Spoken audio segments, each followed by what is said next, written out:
This interview is what made me figure out like the earliest influences that I wasn't even like consciously aware of until being asked the question. Hey CBC Music, I'm Rezz, and these are 5 songs that changed my life. So I've been on my phone this whole time because I like wrote all this stuff down on my phone because there was just like so many important things that I like needed to name. Starting with Parachute Ending by Birdy Nom Nom. This was definitely one of my introduction to a more sort of obscure and cool electronic music. Something about specifically the way that it starts off as this sort of like slow-paced song, but then halfway through it, it goes to basically double time, like fast music. The switch up was so interesting to me as like a new listener to this kind of music.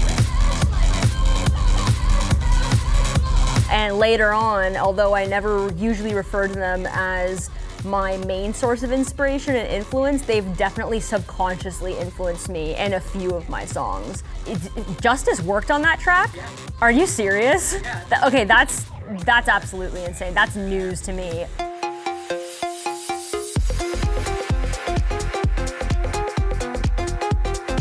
The next song, I can't even describe how important this song is for me, deadmau5 Slip. The melodies in Slip and the sort of dissonance in the melodies and the notes, just the way that the melody is felt so almost wrong. Like it almost felt like some of the notes were hitting not in key. And there's something about it that I loved so much. It was like so unpredictable almost. If you listen to so much of my music, you'll be able to catch my influence in that song. The whole being not just friends with him, but also having worked with him and all that stuff, it's insane, you know? And sometimes I'll purposely induce this feeling of nostalgia, like on purpose, just so I can remind myself how insane it is that I get to work with him.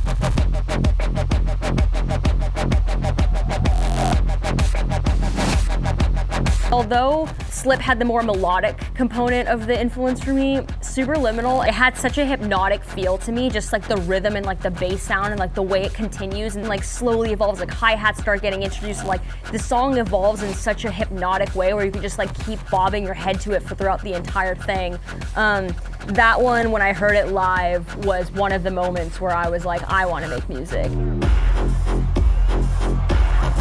To put my own spin on it is actually the craziest thing ever because I never even thought in my life that I would even want to remix the song. I always thought the song was perfect and there was nothing else that could be done. But then one random day I was like, oh well, we're doing this back to back. I'm gonna try and see if I can put my own spin on this song. Like it was totally just on the fly, and then I like made it halftime and just kind of like changed the vibe. And I still play that song in my sets because it's just, I think it really suits the hypnotic feeling that I'm trying to give.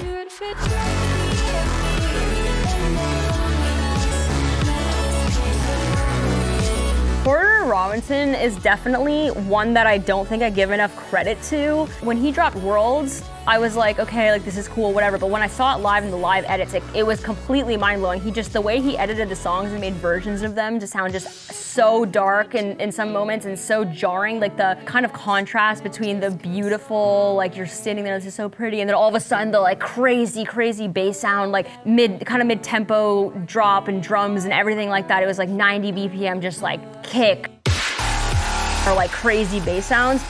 And specifically the Fresh Static Snow live edit. And there was like a couple others as well, but that one was like a super game changer for me. It definitely continued to influence quite a few of my songs after that. So I ended up making at least a few songs that were inspired by that song. Yeah, thank you, Porter.